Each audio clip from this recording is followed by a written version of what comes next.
जय शिवराय मित्रांनो, स्वागत आहे तुमचं नवीन एका व्हिडिओमध्ये। तर आज आपण सकाळ सकाळी स्टुडिओवरती आले, आपल्याला एक जे स्केच कंप्लीट करायचं होतं ते आपण करणार आहे आणि काल एक स्केच आपण फिनिश केलं होतं ते आपल्याला पॅक करायचं, ते मी संध्याकाळी मोस्टली पॅक करणार आहे कारण कस्टमरचा अजून ऍड्रेस वगैरे नाही आला। सो ऍड्रेस वगैरे आल्यानंतर पूर्ण पेमेंट आल्यानंतर मी ते पॅकिंगला घेतो, कारण कधी कधी काय होतं ना की कस्टमरला म्हणजे पहिल्यांदा आवडतं स्केच पण नंतर काय चेंजेस हवे असतात किंवा काय त्याच्यात ऍड करायचं असतं। एकदा स्प्रे केल्यानंतर ते आपण ऍड करू शकत नाही, त्यामुळे जेव्हा एकदम आपण डिलिव्हरी करेल त्याच्या थोड्या आधीच मी पॅकिंग वगैरे आणि स्प्रे वगैरे करतो। सो ते आपण संध्याकाळी करणार आहे। बाकी आपण नवीन एक स्केच जे सुरू केलेलं काल आउटलाईन तुम्ही बघितली असेल, आउटलाईन आपण केली आहे, त्याचं आज फिनिश करायचं आपल्याला काही करून। सो ते आता मी फटाफट चालू करतो।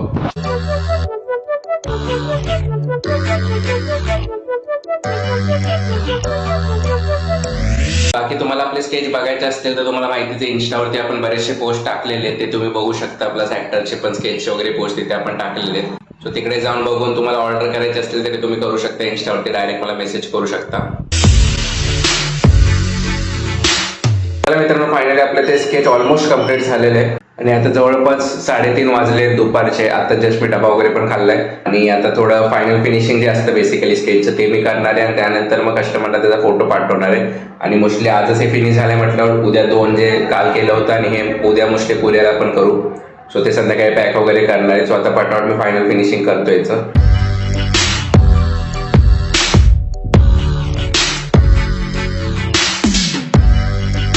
1 hour later. चला मित्रांनो, फायनली आपलं दुसरं स्केच पण कम्प्लीट झालेलं आहे। कस्टमरला त्याचा फोटो पाठवला, फक्त त्यांचा आता रिप्लाय यायचं बाकी, त्यांना आवडेल नाही आवडेल चेंजेस काय असतील ते करू आपण। बाय द वे, एक गोष्ट तुम्हाला मला सांगायची आहे, तुमच्यापैकी बऱ्याच जणांनी मला मेसेज केला असेल इंस्टावरती ऑर्डरसाठी, कधी ना कधी केलं असेल, किंवा जे कस्टमर करतात त्यांच्याकडनं आपण ॲडव्हान्स घेतो ॲक्च्युली ऑर्डर करायच्या आधी आणि डिलिव्हरी करायच्या आधी, म्हणजे स्केच वगैरे दाखवून झाल्यानंतर पेमेंट घेतो, मग डिलिव्हरी करतो। त्याचं कारण मेन तुम्हाला मी सांगतो, त्याच्या आधी तुम्हाला एक स्केच दाखवतो मी। तुम्ही हे स्केच बघू शकता, आपण किती सुंदर हे स्केच केलेलं आहे। आणि हे स्केच दाखवायचं कारण असं आहे की हे जे ऑर्डर ज्यांनी केली होती त्यांनी आपल्याला आधी पण एक ऑर्डर केली होती, FI साईजची 1000 रुपयाची ऑर्डर होती त्यांची, ती म्हणजे डिलिव्हरी वगैरे पकडून। सो ती तेव्हा आपण प्रॉपर केलं होतं, म्हणजे ॲडव्हान्स घेऊन 500 रुपये ॲडव्हान्स घेऊन डिलिव्हरीच्या आधी आपण पूर्ण पेमेंट घेतलं होतं, तेव्हा त्यांनी प्रॉपर दिलं होतं। आणि या स्केचला त्यांनी काय केलं ते तुम्हाला सांगतो। तर ते बोलले की अजून एक स्केच काढायचं जे आपण हे आता सध्या काढलंय, आणि तेव्हा मी त्यांना सांगितलं ॲडव्हान्स तुम्ही पे करा म्हणून। तर ते म्हणले की स्केच सुरू करतो मी, तो 2-3 दिवसात तुला पेमेंट करतो, ॲडव्हान्स पूर्णच पेमेंट करतो। तर कसं आपण एक विश्वास ठेवून लोकांवरती स्केच करतो त्यांचं, कारण पहिल्यांदा त्यांनी ऑर्डर केलीच होती, तर थोडासा विश्वास मी सुद्धा ठेवतो। पण लिटरली आता 2 महिने झाले हे स्केच कंप्लीट करून, आणि जसं मी स्केच कंप्लीट केलं त्यांना फोटो पाठवला, त्यानंतर त्यांचा रिप्लाय येणं बंद झाला। म्हणजे 2-3 वेळा रिप्लाय केला, देतो पैसे असं केलं, आणि त्यानंतर त्यांचा रिप्लाय येणं बंद झाला। म्हणजे त्यांचं त्याच्यात काही नुकसान झालं नाहीये, सगळं नुकसान जे झाले ते आपले, कारण मी हे स्केच पूर्ण रेडी केले, तुम्ही स्केच पण बघू शकता। कदाचित जर तुम्ही या मुलीला जिचं स्केच आपण केले तिला जर ओळखत असेल तर तिला एक फॉरवर्ड करू शकता व्हिडिओ आपली, जेणेकरून जरी तिने पैसे नाही दिले तरी हे स्केच मी तिला देऊन टाकेल, कारण हे आपण काढले तर असंच ठेवून पण फायदा नाही। हिची पण त्याच्यात काही चुकी नाही, ज्यांनी ऑर्डर केली होती त्यांनी आपल्याला पेमेंट केलं नाही। सो हे तिला स्केच हवं असेल तर घेऊ शकते, ती हिला ओळखत असेल तर तिला शेअर करू शकता व्हिडिओ। पण सांगायचं तात्पर्य असं आहे की आपण ॲडव्हान्स ह्याच्यासाठी घेतो की पुढे जाऊन कस्टमर कधी पण नाही म्हणू शकतात, किंवा त्यांना जर दुसरं काही गिफ्ट आवडलं तर त्यांचा काही लॉस होत नाही त्याच्यामध्ये, कारण 2-3 दिवस आपण मेहनत करून काढतो, त्यामुळे पूर्ण आपला लॉस असतो। आणि जर ॲडव्हान्स एखाद्याने दिला तर तो पूर्ण पेमेंट करतोच, आणि जर नाही पूर्ण पेमेंट केलं तरी त्याचं ते ॲडव्हान्सची पेमेंट तरी वाया जातो। भले आपल्याला फायदा होत नाही पण त्याचं ते नुकसान होतं, त्यामुळे तो पूर्ण पेमेंट करून स्केच घेतोच मोस्टली। सो हे सगळ्यात मोठं रिझन आहे आपण ॲडव्हान्स घेतो, आणि मोस्टली जे मेट्रो ऑर्डर असतात सगळीकडे ॲडव्हान्स थोडंसं घेऊन मग डिलिव्हरी करायची, म्हणजे स्केच सुरू करायचं वगैरे असतंच।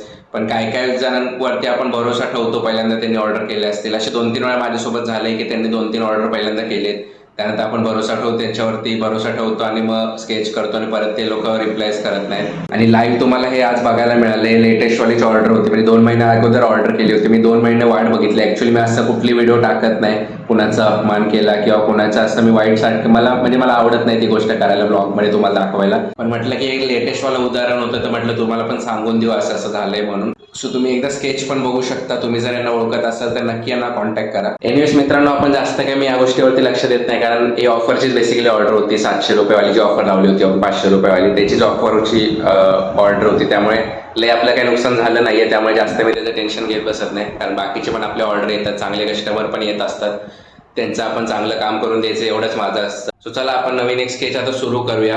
त्याच्या अगोदर व्हिडिओ एडिटिंग करून घेऊया, कारण आता जवळपास 6:30 वाजलेत आणि 8-8:30ला आपली ब्लॉग येतो, त्यामुळे पहिले व्हिडिओ एडिटिंग करून घेतो मी. त्यानंतर नवीन स्केच संध्याकाळी आपण सुरू करू परत. 1 hour later. तसं मित्रांनो, मी स्केच करताना तुम्हाला म्हणजे पूर्ण व्हिडिओ वगैरे दाखवत नाही, कारण एका स्केचला मिनिमम तुम्ही बघितलं असेल की 5-7 तास 8 तास असे लागतात मिनिमम. आता हे जे A4 साईजचं स्केच आहे त्याला मिनिमम 4 ते 5 तास तरी लागणार. पूर्ण आपण तर ब्लॉगमध्ये दाखवू शकणार नाही, काही काहींची परमिशन नसते, तर ते स्केच आपण कुठेच टाकत नाहीये. सो फक्त मी तुम्हाला सांगतो आज कोणतं काम आहे, कोणते ऑर्डर करायचे, पॅकिंग कोणतं करायचं ते फक्त मी तुम्हाला सांगत असतो ब्लॉगमध्ये. A few moments later. मित्रांनो, काल जे आपण स्केच केलं होतं त्याच्यावरती आपण स्प्रे करायचं राहिलं होतं आपल्याला. जसं मी सकाळी सांगितलं की आपण जेव्हा पॅकिंग करतो त्याच्या अगोदर 5 मिनिटं अगोदर स्प्रे करतो. सो आता आपण त्याला स्प्रे करून घेऊया आणि त्यानंतर लगेच आपण पॅकिंग पण करूया. सो तुम्हाला माहिती आहे आपण हे स्प्रे वगैरे काय यूज करतो, तुम्ही आधीच्या व्हिडिओजमध्ये बघितलं असेलच. सो फटाफट मी याला स्प्रे करून घेतो. स्प्रे करून झालं, याला थोडं 2-3 मिनिटं असंच ठेवूया. तोपर्यंत पॅकिंगचं सामान आपण जे काय लागतं आपल्याला ते पॅकिंगचं सामान घेऊन ठेवूया. आणि हे जे स्केच आहे ते A4 साईजचं स्केच आहे आणि ते आपल्याला फ्रेम नाही करायचे, त्यामुळे आपण अशा काय बोलतात सर्क्युलर राऊंड शेपच्या पॅकिंग ह्याच्यामध्ये टाकणार. ते बघू शकता हे पण एकदम कडक आहे. इकडे सेपरेट मी फक्त ज्याचं राऊंड वगैरे असतं म्हणजे विदाउट फ्रेमचे जे असतील ते मी ह्याच्यात पॅक करतो. आणि तुम्ही जर याला दाबून बघाल तर नॉर्मली असं प्रेस होत नाही इझिली. असं जास्त प्रेशर पडला तर होऊ शकतो, म्हणजे एकदम जास्त प्रेशर. पण नॉर्मली जर बघितलं तर मी एकदम कडक असं दाबून बघतोय, पण ते बिलकुल पण असं फोल्ड होत नाही, जेणेकरून स्केच प्रॉपर जाणार आहे. आणि जवळपास मी असे 40-50 तरी स्केच असे कुरिअर मी पाठवले मागच्या 1 वर्षामध्ये विदाउट फ्रेमचे. सो एक पण अशी कंप्लेंट नाही आली की स्केच खराब झाले किंवा बेंड झालं वगैरे. त्यामुळे प्रॉपर असं पॅकिंगसाठी बेस्ट आहे आणि स्पेशली पॅकिंगसाठीच बनवलं असतं ते.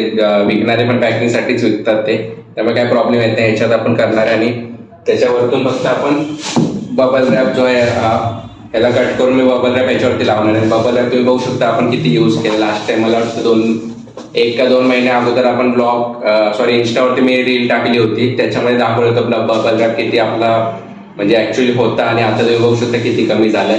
याच्यापेक्षा पण 4 पट पण 10 पट मोठा असतो बबल रॅप ऍक्च्युअली एवढ्या मोठ्या साईजचा. आता ह्याचं कट करून मी पटापट पॅकिंग करून घेतो अगोदर. A few moments later. चला मित्रांनो, आपण हे पॅक तर केलं. याच्यावरती फक्त आपल्याला ऍड्रेस लिहायचा आहे आणि मग उद्या सकाळी जाऊन मी ते कुरिअर करेन, कारण आता जवळपास 8:30 वाजले, आता बंद झालं असेल कुरिअरवाला. सो उद्या सकाळी जाऊन मी ते कुरिअर करेन. बाकी तुम्ही पॅकिंग बघू शकता प्रॉपर अशी आपण बबल रॅपनी पण पॅकिंग करतो. तसं गरज नसते, पण एक्स्ट्रा सेफ्टीसाठी मी बबल रॅप वगैरे लावतो, कारण आपल्याला आहे तर यूज करू शकतो. आणि कस्टमरकडनं आपण तेवढे जास्त चार्जेस घेतोच पॅकिंगचे. म्हणा पॅकिंगचे एक्स्ट्रा घेत नाही मी, पण स्केचचे जास्त चार्जेस असतात, त्यामुळे मग एक्स्ट्रा थोडं पॅकिंग केलं तर वेल अँड गुड आहे. म्हणजे एक्स्ट्रा सेफ्टी घेतलेली बरीच असते, त्यामुळे मी जरा बऱ्यापैकी पॅकिंग करतो, तुम्ही असं म्हणू शकता. सो चला आता आपण साईडला ठेवूया आणि अजून 8:30च वाजले, तर एक स्केच परत अजून एक सुरू करूया. मागाचं स्केच तुम्हाला दाखवलं ते फिनिश झाले माझं आणि कस्टमरला त्याचा फोटो पाठवलाय मी, त्याचं कन्फर्मेशन येईल, त्याच्यानंतर बाकीचं काम त्याचं करेल. बट एक नवीन आउटलाईन सुरू करूया. रक्षाबंधनचे ऑलमोस्ट झाले स्केच, लास्ट वाले स्केच आपलं बाकी आहे ते आता पटापट करूया आपण. 1 hour later. चला मित्रांनो, रात्रीचे आता वाजले जवळपास 9:30 होत आलेत आणि जे नवीन स्केच आपण सुरू केलं होतं त्याचं फक्त आउटलाईन आपण फिनिश केलेली आहे आणि बाकीचं पार्ट मी केलं नाही कम्प्लीट. जेव्हा 1.5 तास झाले तरी मी टाइमपास करत थोडं करत होतो, कारण अर्ध्या तासात मोस्टली आउटलाईन होते, पण मला थोडासा कंटाळा आला होता. आणि सकाळपासून आपण 2 स्केच फिनिश केले, फेसचे आणि बॉडी म्हणजे पूर्ण स्केच फिनिश केले, त्यामुळे थोडंसं आरामातच चाललं होतं माझं. सो आता आउटलाईन तर आपली कंप्लीट झाली, बाकीचा पोर्शन आणि बाकीचं शेडिंग वगैरे उद्या मी चालू करेल त्याच्यावरती. सो एनिवेज हा ब्लॉग आपण जास्त मोठा करणार नाही, इथेच आपण एंड करूया ब्लॉग. तुम्हाला ब्लॉग आवडला असेल तर लाईक नक्कीच करा, सबस्क्राईब नसेल तर सबस्क्राईब करा चॅनलला. आणि सो चला भेटूया उद्याच्या ब्लॉगमध्ये.